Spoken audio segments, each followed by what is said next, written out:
الله أكبر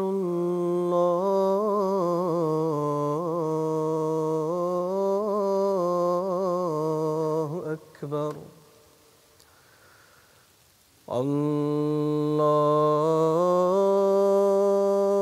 الله أكبر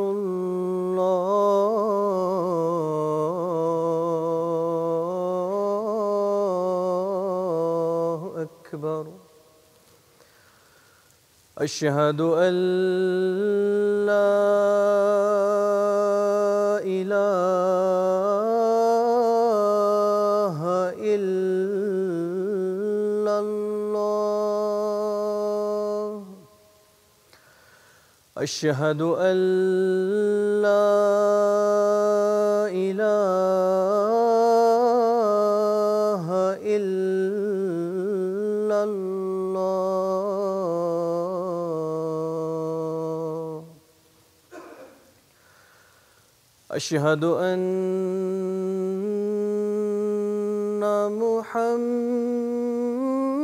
محمدًا رسول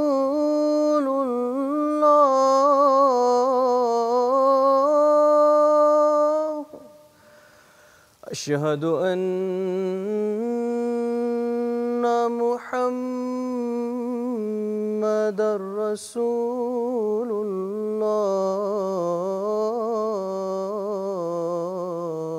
الله حي على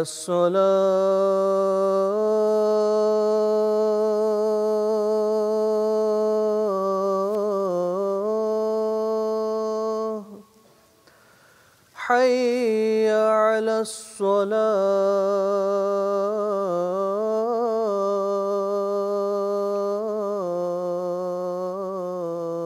الصلاة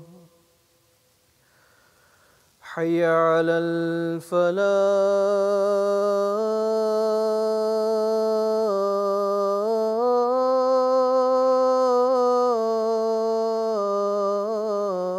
الفلاح حي على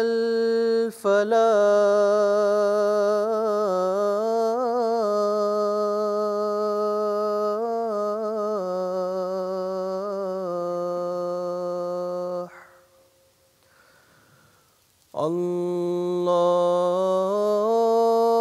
الله أكبر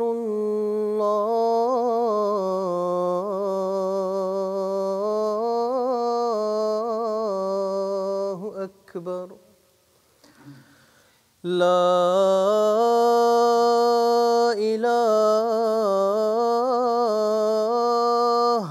إلا الله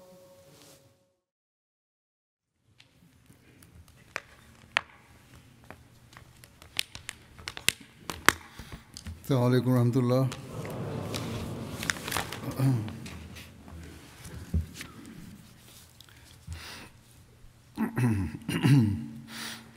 أشهد أن لا إله إلا الله وحده لا شريك له وأشهد أن محمدًا عبده ورسوله أما بعد فأعوذ بالله من الشيطان الرجيم بسم الله الرحمن الرحيم الحمد لله رب العالمين الرحمن الرحيم مالك مالك يوم الدين إياك نعبد وإياك نستعين اهدنا الصراط المستقيم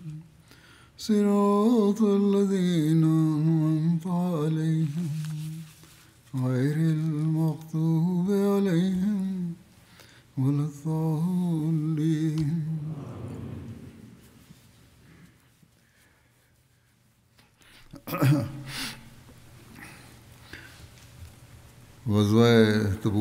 Tabuk gazvesinden bahsediyorduk. Peygamber Efendimiz sallallahu aleyhi ve sellem yola çıktı. O tarih bu konuda şöyle anlatıyor bize. İslam ordusu Tabuk için çıktıktan sonra Peygamber Efendimiz sallallahu aleyhi ve sellem Zuhuşub yerinde durdu. O Medine'den bir gecelik mesafesindedir. Burada birçok su pınarları vardır. Peygamber Efendimiz sallallahu aleyhi ve sellem orada namazı, öğle ikindi namazı cem etti. Peygamber Efendimiz sallallahu aleyhi ve sellem hep burada bu yolculuk esasında öğle ile ikindi ve akşamla yatsı cem ederek kıldı.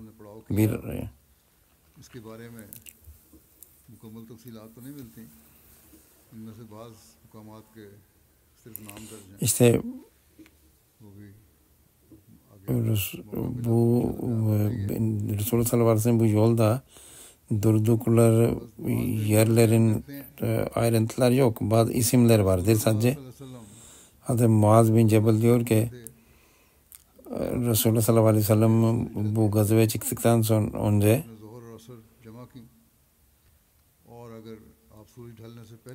o Resulullah'ın namazlar cem etti. Eğer güneşin zevalinden önce çıktıysak namazı öğle ikindi cem ederdi. Bazen öğle vaktinde ikindi, bazen ikindi vaktinde öğleyi ve akşamla yatsı namazda aynen bu şekildeydi. Yani bazen akşam vaktinde yatsı ve bazen yatsı vaktinde akşamı cem ederek kılardı. Hazret Mughira bin Şuba diyor ki Peygamber Efendimiz sallallahu aleyhi ve sellem ile Gazve-i Tabuk'a katıldım. Peygamber aleyhissalatü vesselam ihtiyacını gidermek için sabah namazdan önce çıktı.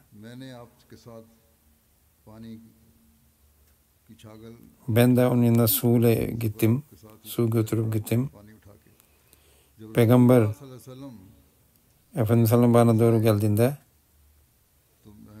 ben biraz uzakta duruyordum. Ben Resulullah sallallahu aleyhi ve sellem su uzattım. Resulullah sallallahu aleyhi ve sellem 3 kere ellerini yıkadı. Yani bu abdest şeklini anlatıyor. Sonra yüzünü yıkadı.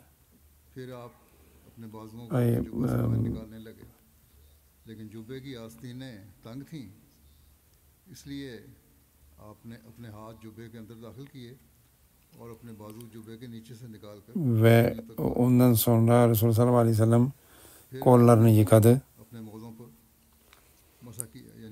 Çoraplarını da mesetti. Çoraplar üzerine mesetti. Sonra ileriye gitti. Mughira diyor ki biz de beraber yürüdük. Biz gittiğimizde Hazreti Abdurrahman bin Avf namaz kıldırıyordu. Resulullah sallallahu aleyhi ve sellem ikinci rakıta yetişti. Hazreti Abdurrahman bin Avf selam verdiğinde Resulullah sallallahu aleyhi ve sellem namazını tamamlamak için ayağa kalktığında कसरत तस्बीह O çok जब नबी सल्लल्लाहु अलैहि वसल्लम üzüldü. अपनी नमाज खत्म Tesbih etmeye başladı. तो लोगों की तरफ मुतवज्जे Resulullah sallallahu aleyhi ve sellem namaz bitirdikten sonra dedi ki sen iyi yaptın, आपने नमाज doğru yaptın. अपने वक्त पर अदा करने की वजह से Ve namaz vaktinde eda ettikleri için onları övdü. कौम समूद के खंडरों से गुजरने का भी İşte Samud milletinin ने उम्र से मर रही है रसूलुल्लाह kanıtlarından geçtiği, onların dediğim bakiyelerinden geçtiğinin de हिजर में क्या zikri var bu gazve esnasında. ने उन्हें इरशाद फरमाया कि वो इस Resulullah sallallahu aleyhi ve sellem Hicr'in yanında geçtiğinde dedi ki buradaki suda içmesinler, içmeyin. कि हमने तो इसके पानी Ashab-ı kiram dediler ki biz hamur yoğurdu buranın suyuyla हमने अपने जानवरों को पानी ve hayvanlarımızı içirdik. आप सल्लल्लाहु अलैहि वसल्लम ने Resulullah sallallahu aleyhi ve sellem कि वो गूंदा o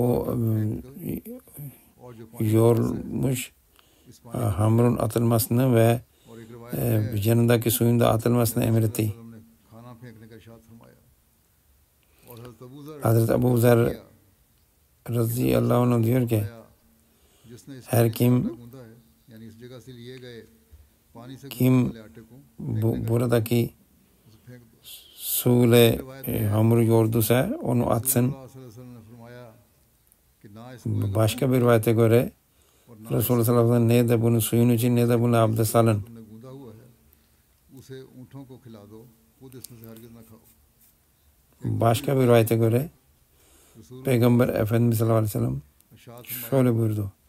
कि वो पानी इस कुएं से न लें जहाँ हज़रत सालेह Hazreti Salih'in पानी पीने के लिए devesinin लें içtiği जो कुआं था जिसे मना किया था su içtiği कुएं से लें जहाँ हज़रत kuyundan su almasınlar. करती थी शार Bukhari Şari Bukhari İbni Hacer Eskalani diyor ki आप सल्लल्लाहु अलैहि वसल्लम को Peygamber हज़रत सालेह के Efendimiz sallallahu aleyhi ve selleme o kuyundan vahiy hakkında haber verildi. कि जब नबी सल्लल्लाहु अलैहि वसल्लम Başka bir rivayete göre Resulullah sallallahu aleyhi ve sellem Hicr'den geçtiğinde şöyle buyurdu. कि इन लोगों की बस्तियों Bunların yerleşim yerlerine girmeyin. मगर ये Bunlar zulmetliler. Ancak ağalara gireceksiniz. चाहिए अल्लाह ताला से दुआएं करते हुए गुजरो यहाँ से जिन Yani bu milletlere azap verildi. मुवादा तुम्हें वो मुसीबत पहुंचे Oradan ağalara geçin. फिर आप सल्लल्लाहु अलैहि वसल्लम ने अपनी चादर से अपना चेहरा Resulullah sallallahu aleyhi ve sellem kendi çarşafıyla mübarek yüzünü örtü. सवार थे एक रिवायत में है कि आपने अपना Bir rivayete göre başını तेज कर दी örtü यहाँ तक कि वादा ve o vadiden geçti Resulullah sallallahu aleyhi ve sellem bu şekilde. जो हिजर है नाम Hicr isimli bölge şöyledir. कि Medine'den तबूक जाते हुए आता है ये इलाका वहाँ पर हज़रत सालेह की कौम burada Samud Salih'in milleti yaşıyordu. आज के Bugünlerde Madain bu bölge Medain-i Salih denilir. अल्लाह ने इस कौम को Allah bu milleti çok nimetler vermişti. बेहतर Yeşillik vardı खेती बाड़ी का वसी ve ziraatla uğraşıyordular. लोगों के बागात थे बेमिसल कुव्वत और सलाहियत के हामिल Çok güçleri vardı, salahiyetler vardı bu insanlarda, yetenekleri vardı. और अल्लाह ताला ने नवाजा भी खूब हुआ था कुदरती İşte Allah'ın यहाँ तक verdiği doğa दिल इनकी ये थी कि imkanları çoktu. बनाने वाले थे लोग Evlerini dağlarda yaparlardı. उसकी ऊंचे काट दी Ama onlar Hazreti İsa'nın devesinin बर्बाद कर दी dizlerini kestiler. कुरान करीम में इस कौम का नाम Kur'an-ı Kerim'de bunlara Ashab-ül Hicr denildi bu millete. सूरत भी है Bu yolculuk esnasında हाँ हजरत Peygamber Efendimiz sallallahu aleyhi ve sellem'in ऊँटनी गुम होने का वाक़या bir devesi kayboldu. इसकी तफसील यूँ है Ayrıntılar şöyledir. करीम Peygamber Efendimiz sallallahu aleyhi ve sellem तबूक की तरफ से शीश Tabuk'a giderken तो रास्ते में yolda की ऊँटनी bir yerde onun devesi kayboldu. सहाबा रसूल Ashab-ı kiram वसल्लम उसे ढूंढने के लिए onu aramaya çıktılar. रसूल करीम सल्लल्लाहु अलैहि वसल्लम के पास हज़रत Umara Resulullah sallallahu aleyhi ve sellem'de Umara bin Hazm vardı. शामिल हुए थे और O Badri sahabiydi. हज़रत उमारा के खेमे में जैद बिन सल्त था जो यहूदी कबीला का Zeyd bin Salt oradaydı. और यहूदी था O Benu Kanka Yahudi kabilesinden था इसने मुनाफिक dandı ve işte Müslüman olmuştu ama वो इस तरह tam manasıyla Müslüman değildi. हार उसका हुआ है और वो इस तरह हुआ कि जैद ने खेमे वालों से कहा जबकि हज़रत उमारा रसूलुल्लाह Hazret सल्लल्लाहु अलैहि वसल्लम Umara थे कि क्या Mohammad Resulullah sallallahu aleyhi ve sellem'deyken ये दावा नहीं करते कि वो नबी हैं bunu Zeyd dedi ki bu Muhammed sallallahu aleyhi ve sellem क्या करते हैं gökteki haberlerden size haber verdiğini iddia ediyor ama halbuki kendi मैं ये बात कर रहा था emin kendi devesinin nere olduğunu bilmiyor.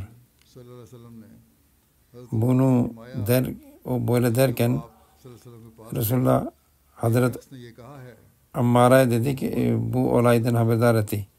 तुम लोगों को तो बताता है कि वो नबी है और गुमान करता है कि वो तुम लोगों को आसमान की खबरों से Yani ki bu Nebi olduğunu iddia ediyor ve size gökten haber verdiğini zannediyor. जबकि खुद नहीं जानता कि उसकी Ama devesi nerede olduğunu bilmiyor.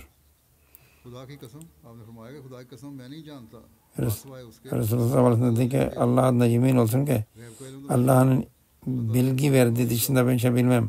और यकीन अल्लाह ताला ने मुझे ऊँटनी Ve Allah beni deve hakkında da söyledi. वो फलां फलां घाटी Falan yerdedir. और एक घाटी की तरफ Oraya अल्लाह ताला ने उस मुनाफिक işte Allah-u Teala o münafığın sözünü dinleyince hemen कश्मन बता bir reaksiyon gösterdi ve Resulullah'a haber verdi. इसकी मुहार एक दरख्त Ve Resulullah dedi ki onun बस जाओ और उसे ipi bir yere bir deve bir ağaca takılmıştır. Nitekim Hazret Ammara oraya gitti आज एक ve dedi ki Allah'tan yemin olsun वही रसूल करीम ilginç bir şey oldu. एक शख्स की बात Resulullah sallallahu aleyhi ve sellem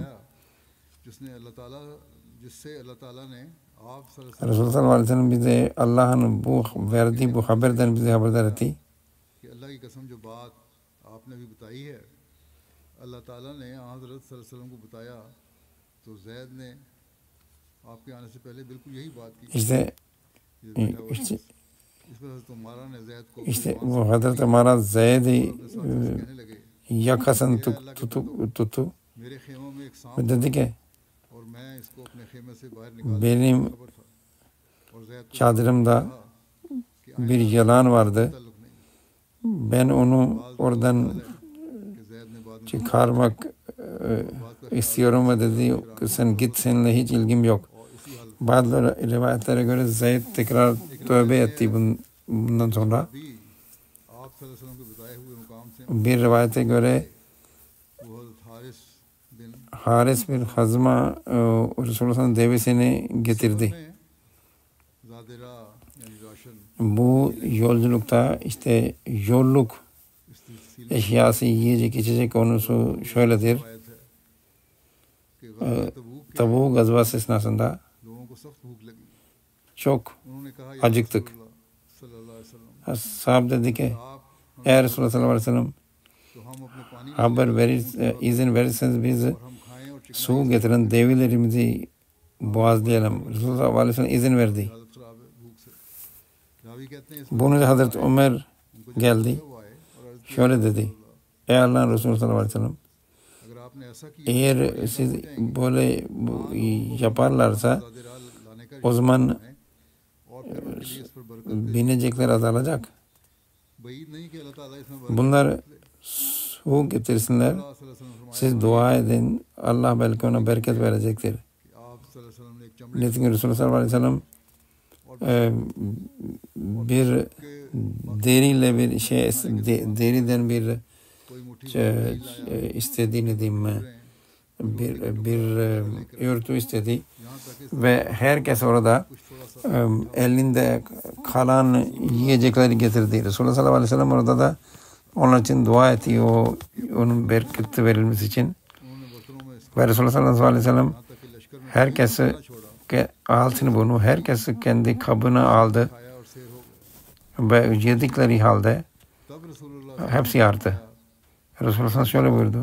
कि अल्लाह के सिवा कोई मौजूद Ben şehadet ederim Allah'tan başka कि इन दोनों mabut yoktur से मिलेगा ve ben Allah'ın Resulüyüm ve kim bu iki şey dışında मुख्तलिफ वाक़यात का भी जिक्र मिलता başka bir olaylar var. है दो अशखास की लड़ाई का भी है हज़रत याला Hazreti Yala bin Umayya diyor ki मैं नबी सल्लल्लाहु अलैहि वसल्लम ben Peygamber Efendimiz sallallahu aleyhi ve sellem bu gazveye katıldım. मेरा एक नौकर था इसने एक आदमी से İşte birisi bir कहते थे कि जिसके ötekiyle kavga etti. अपने हाथ को काटने वाले के मुंह से खींचा Kimin वो दांतों में से birisinin पकड़ा हुआ था elini birisi ısırdı. गया तो जो दांत İşte इसके मुंह में हाथ था işte ısıran kişinin खींचने की वजह से बहरहाल eli o elini böyle çekti ve onun dişi böyle dışa kırıldı. Bu dişi kırılan adam Resulullah'a geldi, dedi ki ben diyet istiyorum. आप सल्लल्लाहु अलैहि वसल्लम ने Resulullah sallallahu aleyhi ve sellem hayır diyet yoktur dedi. यानी दीयत का हकदार करार नहीं दिया और फरमाया कि आप Ve dedi ki acaba o elini senin ağzına mı bıraksarsın ki sen onu ısırmaya devam edesin diye böyle mi yapacaktı? Sen onun ısırdın ve bunun neticesinde senin dişin kırıldı. İşte böylece anladı ki olaylara bakarak böyle diyet karar verilir, böyle durduğu yerdedir. Başka bir olay şöyledir. Hazreti Hümeyd Sadi şöyle diyor. कि ग़ज़वा तबूक में दौरान सफ़र जब आप Resulullah Kura Vadisi'ne vardığında तो वहाँ orada bir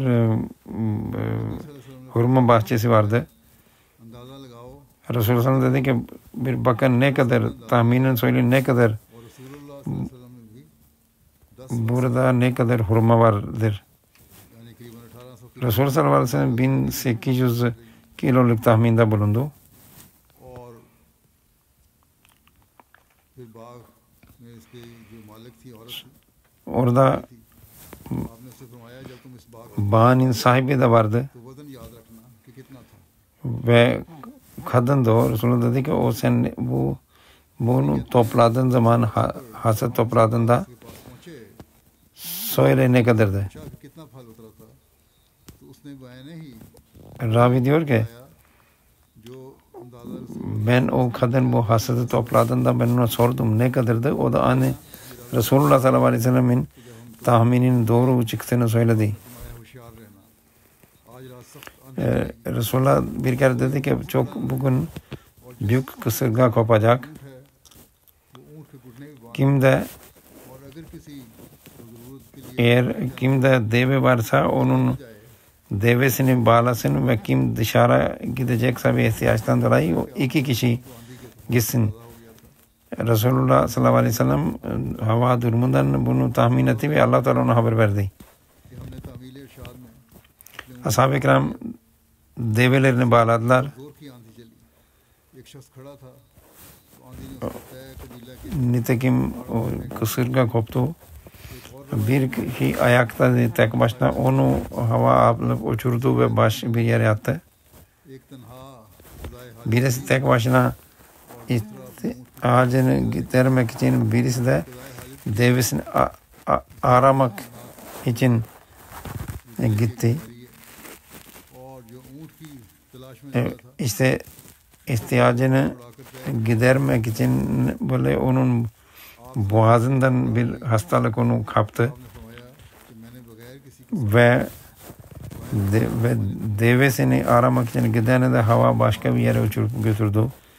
उनके लिए Resulullah sallallahu aleyhi ve sellem वो अच्छे हो गए और दूसरे जो तय के पहाड़ों में जा गिरे थे bu तय कबीला hasta olan adamı için Resulullah dua etti. O iyileşti ve diğer o T kabilesinin bölgesine düşenleri onlara geri getirdiler. सुबह की तो इनके पास पानी मौजूद İşte onlar sabah ettiklerinde onlarda su yoktu. तो रसूलुल्लाह Resulullah sallallahu aleyhi ve sellem dua etti. अल्लाह ताला ने Allah-u Teala yağmur gönderdi. जहाँ तक उन्होंने O kadar ki herkes kendi और अपनी ज़रूरत su kablarını सफर तबूक के दौरान doldurdular. मौजूदाना तौर पर बारिश के एक और वाक़े का Başka bir olay şöyledir. इब्ने Abbas Abbas radıyallahu anh şöyle diyor. Hazret Umar bin Hattab से ये कहा गया कि आप हमें Hattab'a बारे में कुछ बताएं। Tabuk hakkında bir şey söyle denildi. Dedi ki çok şiddetli sıcaktı. Biz bir yerde durduk. Çok susamıştık. यहाँ तक कि हमें O kadar ki हुआ जैसे हमारी गर्दनें biz bizim boyunlarımız kopacağını zannettik, kesileceğini zannettik. और वो वापस ना आता तो हम ये गुमान करते कि शायद वो Eğer birisi bir çekip geri gelmediyse biz zannederdik ki o öldü belki de yolda. अपने ऊँट को कुर्बान करता वो इसके मैदे से पानी में जो Develeri kesip onların midesinden su alıp içerdik. मैं जो भी उसने जगह रखी थी जो जो पेट से मेरा ख्याल है यहाँ कंटेनर मुराद है उसमें रख लेता था हज़रत अबू बकर सिद्दीक़ ने अर्ज़ की Hazreti Ebu Bakır şöyle arz etti. ताला ने आप Allah sizin duanızı kabul ediyor. Bizim için dua edin. नबी करीम सल्लल्लाहु अलैहि वसल्लम Peygamber ने फरमाया Efendimiz sallallahu aleyhi ve sellem dua etmemi istiyor musunuz? कि जी हाँ तो नबी करीम सल्लल्लाहु अलैहि वसल्लम ने Resulullah iki elini açtı. अभी आपके Daha elini geri getirmemişti ki yağmur yağmaya başladı. मौजूद सब Ve her şey her şeylerini suyla doldurdular. से आगे कहीं बारिश नहीं हुई इसी तरह तबूक के चश्मे में पानी बढ़ जाने Tabuk और मुआज बिन जबल बयान orada yerinde orada कि हम रसूलुल्लाह da su गज़वा तबूक के साथ ile ilgili olay böyle değil. Bir sahabi diyor ki biz आप जोहर असर Resulullah sallallahu aleyhi ve sellem'e çıktık. O öğlele ikindi ve yatsı, नमाज में कुछ akşamlı yatsı Resulullah sallallahu aleyhi ve sellem cem ederek kılardı. Bir gece Resulullah sallallahu aleyhi ve sellem biraz geç geldi. इसके बाद Dışarı teşrif buyurdu. मगरिब और इशा की नमाजें अदा की O akşamlı yatsı इंशाअल्लाह तबूक के चश्मे पर पहुंचोगे जब तक cem etti. न निकल आए Sonra siz Tabuk'a varacaksınız. बस तुम में से जो इसके पास पहुंचे इसके पास Kim oraya varırsa onun suyunu ben gelmeden kimse dokunmasın. फरमाया कि जब तक मैं ना आ जाऊं इस पानी से कुछ नहीं लेना रावी कहते हैं फिर हमने इस चश्मे Ravi diyor ki biz o çeşmeye vardık. आदमी वहां हमसे पहले पहुंच चुके थे İki kişi और चश्मे से थोड़ा bizden önce varmıştı ve orada bir su akıyordu. सल्लल्लाहु अलैहि वसल्लम ने Resulullah sallallahu aleyhi ve sellem क्या तुम her ikisine sordu. Siz bunun suyunu da kondunuz mu? Suyuna. उन दोनों ने कहा Evet dediler. फिर नबी सल्लल्लाहु अलैहि वसल्लम ने Resulullah sallallahu aleyhi ve sellem her ikisini tembih etti. जो अल्लाह ने चाहा आपने कहा रावी कहते हैं कि फिर लोगों ने इस चश्मे से अपने हाथों के जरिए थोड़ा थोड़ा Sonra निकाला यहाँ तक एक insanlar oradan biraz suyu çıkardılar. रसूलुल्लाह सल्लल्लाहु अलैहि वसल्लम Bir kabı doldu o suyla. दोनों हाथ धोए Resulullah sallallahu aleyhi ve sellem elini ve yüzünü yıkadı. पानी को इस चश्मे Ve orayı o su geri döktü orayı. यहाँ तक O kadar da pınar hızlı bir şekilde akmaya başladı. फिर हजूर सल्लल्लाहु अलैहि वसल्लम ने हज़रत Muaz Resulullah Hazreti Muaz'a dedi. Ey Muaz, Muaz अगर eğer seni हुई uzun yaşarsan göreceksin ki कि ये जगह burası bu bölge baharlarla dolacak. Abdul बाकी ज़ुरकानी ने इस हदीस की Zurkani bu hadisi şer ederken diyor ki bu gayb ile ilgili haberdi. और हज़रत O gerçekleşti. हज़रत मुआज़ का ख़ास तौर Hazreti Muaz özellikle Resulullah aleyhi muhatap etmişti. क्योंकि इलाही Çünkü थी कि ilahi takdir gereği Hazret लाकर यानी शाम Muaz bu tarafa gelecekti ileride. Bu Şam tarafına. मालूम होता है कि आप सल्लल्लाहु अलैहि वसल्लम को Demek ki Allah-u Teala Resulullah sallallahu aleyhi ve sellem'e कि हज़रत Muaz bu olaylardan vahiy ile haber vermişti. बात का मजमूआ बन जाएगी इब्ने वज़ा यानी अबू Abdullah Abdullah Muhammed bin Vaza जिनकी अरसा ज़िंदगी है 199 हिजरी था o उंदलस के मशहूर büyük muhaddistir. कहते कहते हैं कि मैंने Diyordu ki ben burayı ben bu pınarı ve bunun etrafındaki yerleri hep gördüm. तक जारी रहे और Çok yemyeşildi. पेशगोई थी। अटलस सीरत नबी सल्लल्लाहु अलैहि वसल्लम में तबूक के इस चश्मे की वज़ीफ़ तफसील Bununla ilgili ayrıntılar şöyledir. शरिया के rice Şeyh Salih diyor ki कि ये चश्मा 2 साल bu pınar 500 साल से मुसलसल 2 sene önceye kadar hep böyle vardı. शेबी इलाकों में जब उन्होंने वाक़या किया उस वक्त का वाक़या है ये शेबी इलाकों में ट्यूबवेल Sonra aşağı bölgelerinde की तरफ 25 tube wells kuyular açıldı ve buranın suyu o tarafa aktı. उसके बाद शेख साले हमें एक ट्यूबवेल की तरफ भी ले गए यहाँ हमने देखा कि 4 इंच का Biz लगा हुआ है kendi diyor किसी मशीन gözümüzle gördük ki इससे पानी bir borunun içinde hiçbir के दूसरे ट्यूबवेल्स की şey olmadan, hiçbir orada bir pompa falan olmadan o çok şiddetli bir şekilde oradan su akıyordu. कि मदीना और İşte के सिवा biz Medine ve Hayber dışında böyle bir su hiçbir yerde görmemiştik. ये है कि तबूक का पानी इन दोनों İşte tabuğun suyu bu her iki yerden daha fazladır. तबूक में हर तरफ बाग लगाए जा रहे हैं Ve bu suyundan वसल्लम की पेशगोई istifade edilerek orada bağlar kurulmaktadır. हुआ Ve bu işte Resulullah sallallahu aleyhi ve sellem önceden verdiği haberin gerçekleşmesinden dolayıdır. गज़वा तबूक में Tabuk gazvesinde işte nöbet tutma गज़वा तबूक में em, रसूलुल्लाह şöyle oldu. के खास पर हज़रत अब्बाद बिन बिशर Abbad bin Bişr Resulullah sallallahu aleyhi ve sellem वो अपने साथियों के साथ लश्कर के sorumlu tuttu bundan. O रसूलुल्लाह ordunun etrafına dolaşıyordu. और अर्ज़ की Bir gün dedi ki ey Allah'ın Resulü हम अपने पीछे सुबह होने तक sabah oluncaya kadar biz क्या आपने हम में से किसी Allahu Akbar sesini duyuyoruz. Acaba siz आपने फरमाया başkasını mı görevlendirdiniz? लेकिन शायद बाज़ मुसलमान रज़ाकाराना Resulullah dedi ki ben bunu yapmadım. Belki bazı Müslümanlar जिस पर हज़रत सिलकान gönüllüler belki bunu yapıyordur. जिनकी ड्यूटी नहीं लगाई गई थी लेकिन मोहब्बत Lakin başka bir sahabi kalktı. Onun bu görevi yoktu ama o dedi ki ey Allah'ın Resulü मैं अपने 10 घुड़सवार मुसलमानों के साथ ben 10 Müslümanla वालों की beraber çıkıyorum इस पर ve binerek böyle bu करने वालों की koruma görevini yapıyorum. Resulullah sallallahu aleyhi ve sellem dua etti. करे लोगों में से या जानवरों में से तुमने जिस जिसकी हिफाजत की है उनमें से हर जान और जानवर के बदले तुम्हें एक एक Resulullah sallallahu aleyhi ve sellem dedi ki sana ne kadar sen canı ve hayvanı जो है korudun seni Allah-u Teala o kadar kiraat-ı sevap versin ve bir kiraat-ı diyor ki 2 grama bedeldir. Başka bir rivayete göre कि तबूक Tabuk savaşı esnasında लोगों का ये हाल था कि हर पड़ाव के दौरान कुछ her yere durduklarında bazı kimseler geride kalırlardı. हमसे अर्ज करते Ashab arz etti. Ey Allah'ın Resulü वसल्लम bugün falanca kişi geride kaldı. तो आप फरमाते तुम उसे छोड़ो अगर Resulullah sallallahu aleyhi ve sellem derdi ki तुमसे मिला दे siz bırakın eğer onda bir hayır varsa gelip yetişir. तुम्हें इससे छुटकारा दिला देगा Bu esnada किसी ने कहा या रसूलुल्लाह birisi dedi ki हज़रत ey Allah'ın Resulü Ebu Zer geride kaldı. का ऊँट सुस्त हो गया आपने O dedi onu bırak.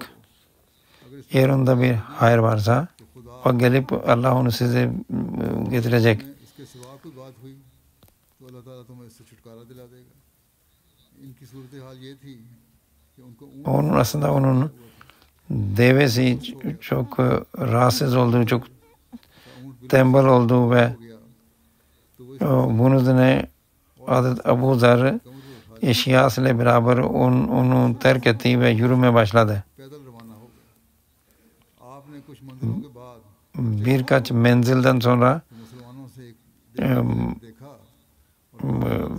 Resulullah durdu. Birisi dedi ki ya Resulullah birisi geliyor. तो आपने फरमाया Resulullah dedi ki kun Ebu Zer'in. काश ये Bu inşallah Ebu Zer'dir. जब लोगों ने गौर से देख लिया Daha dikkatli bakıldığında adam dedi ki ya Resulullah Ebu Zer'dir. आपने फरमाया अल्लाह ताला Abu Resulullah dedi Allah Abu Zer'e açsın, ekele yurdu, ekele tek başına yurdu, tek başına vefat edecek ve tek başına kaldırılacak. İşte bu haber böyle gerçekleşti. Hazret Osman zamanında bu gerçekleşti. O Medine dışına gitti ailesiyle beraber. Bir hanım, çocukları ve bir kölesi vardı orada. Vefat vakti yaklaştığında onun hanımı çok endişeliydi. Dedi ki kimse ağlamaya başladı. Hazreti Ebu Zer Gafari dedi ki hiç ağlama. Resulullah sallallahu aleyhi ve sellem demişti ki sizden birisi bir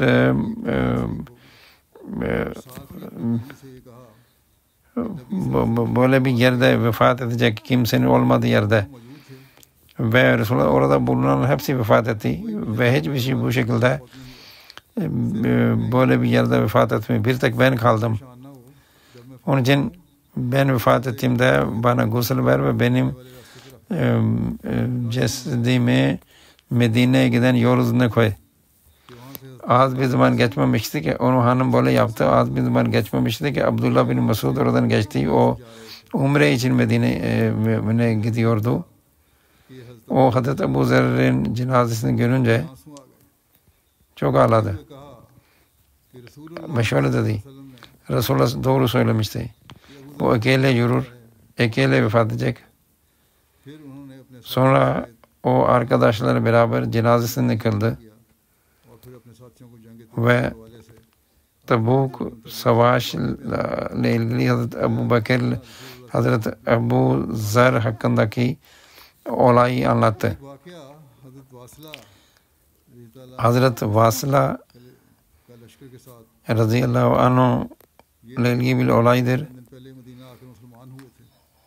O da Medine'deyken Tabuk için Resulullah sallallahu aleyhi ve sellem ilan etti.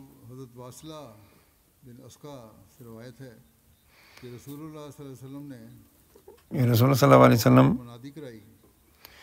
bu sahabi diyor ki Resulullah sallallahu aleyhi ve sellem böyle ilan ettiğinde Resulullah ve ashab geçmişti. Ben Medine'de seslendim. Var mı birisi? Beni yanına götürecek olan var mı?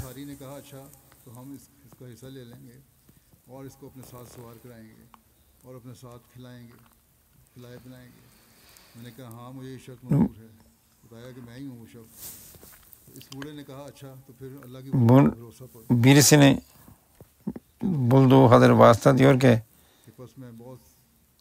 ben bir arkadaşımla çıktım. Ganimet olarak benim payıma birkaç deve düştü.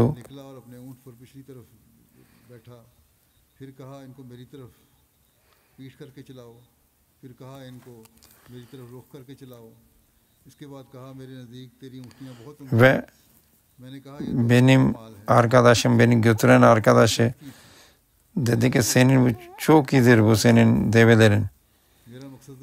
Bu ben ona dedim bu senin malındır aslında. O dedi ki yok. Ben senin vesilenle bu böyle cihada katıldım. Ben senden bir şey istemiyorum. Bu Khesma ile ilgili bir olay var. O Medine'de yoktu galiba o günlerde. O Resulullah sallallahu aleyhi ve sellem gittikten birkaç gün sonra Medine'ye geldi.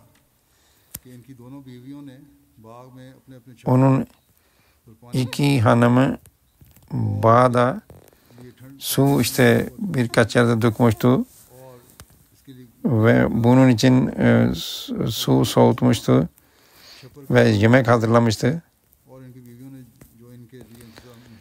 Bu hanımların bu hazırlığını gördüğünde sordu. Resulullah sallallahu aleyhi ve sellem şöyle dedi. Resulullah sallallahu aleyhi ve sellem o kadar sıcağı çıktı.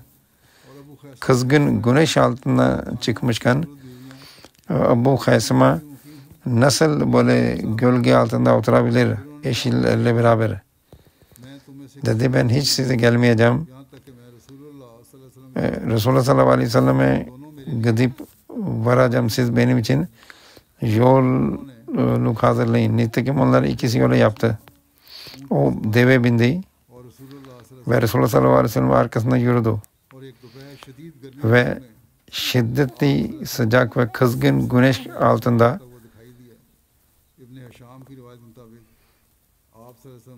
Resulullah sallallahu aleyhi ve sellem İbn Hişam'ın rivayetine göre oraya Tabuk'a varmıştı ve Resulullah sallallahu aleyhi ve sellem uzaktan birisinin böyle geldiğini görünce de kun Abu Hasıma ki inşallah bu Abu Hasıma'dır gelen kişi.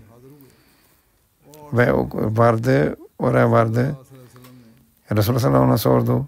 Ey Abu Hasıma, sen niye geride kaldın? O Peygamber Efendimiz'e bütün olayı anlattı. Hazreti Müslim Maud radıyallahu anh şöyle diyor. Tarihte geçen anlatılanlara göre Peygamber Efendimiz sallallahu Tabuk için çıktı. Bazı ashab geride kaldı. Birisi Abu Hasıma'ydı. Bu çok takvalı insandı. O hiç geri kalmayı düşünmüyordu bile. Ancak Resulullah çıktığında evde değildi. Eve geldiğinde eşinin onu beklediğini ve onunla belki konuşacağını bekliyordu. O eve geldi, dedi ki Resulullah sallallahu aleyhi ve sellem gitti mi? O dedi biraz otursana hanım dedi. O dedi, bunu da Abu Hasıma dedi ki nasıl olur ki Allah Resulü cihad için çıkmış olsun ve Abu Hasıma evinde otursun.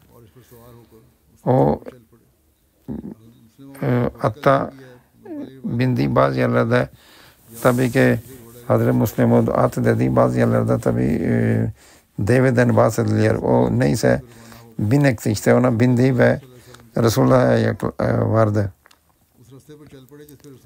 Resulullah sallallahu aleyhi ve sellem gitti.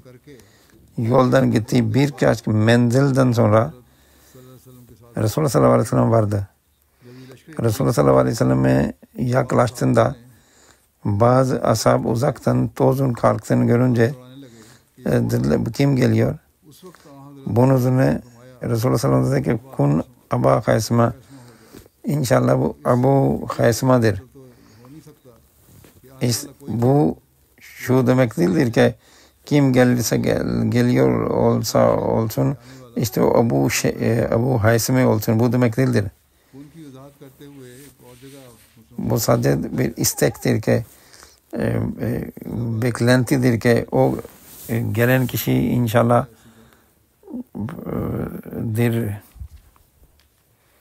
Abu Hasıma'dır. Hazret Müslim Maud şöyle diyor ve bu kun kelimesini Hazret Müslim Maud açıklıyor. Kun kelimesi Arapçada istek içinde kullanılır. İstek ve temenni için.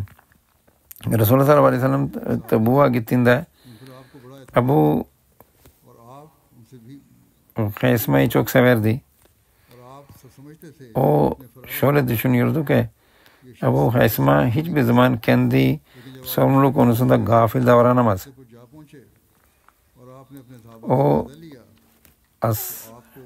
sağa sola baktığında Abu Hasıma'yı göremeyince üzüldü. Bu cihattan geri kaldı diye düşündü. Bunun üzerine birisi dedi ki ya Resulallah bir gelen birisi var. Ve Resulullah dedi kun Abu Hasıma. O gelen kişi yaklaşınca o gerçekten Abu Hasıma'ydı.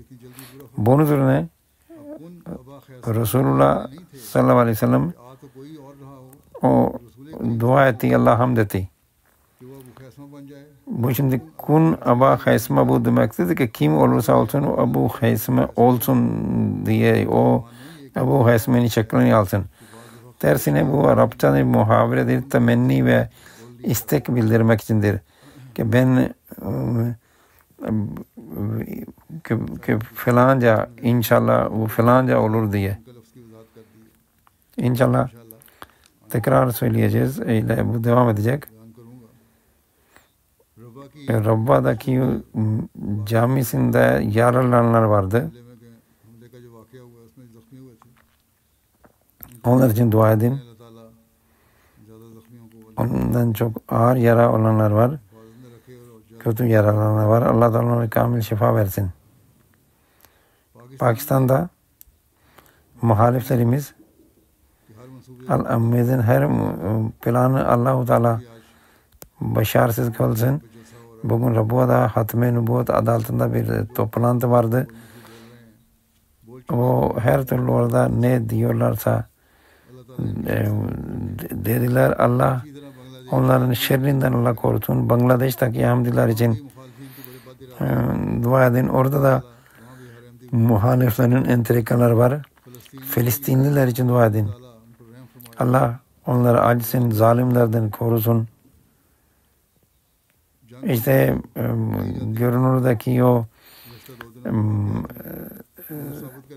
savaşı işte o da sözdeydi işte savaşın ve silahların susması. Allah-u Teala onlara acısın, onlara zalimlerden kurtarsın ve zalimleri yakalasın. Elhamdülillah, elhamdülillah, nahmaduhu ve nesta'inuhu ve nestağfiruhu ve nu'minu bihi ve netevekkalu aleyh ve na'udzu billahi min şururi enfusina ve min seyyiati a'malina. من يهده الله فلا مضل له ومن يضلل فلا هادي له ونشهد أن لا إله إلا الله ونشهد أن محمدا عبده ورسوله عباد الله رحمكم الله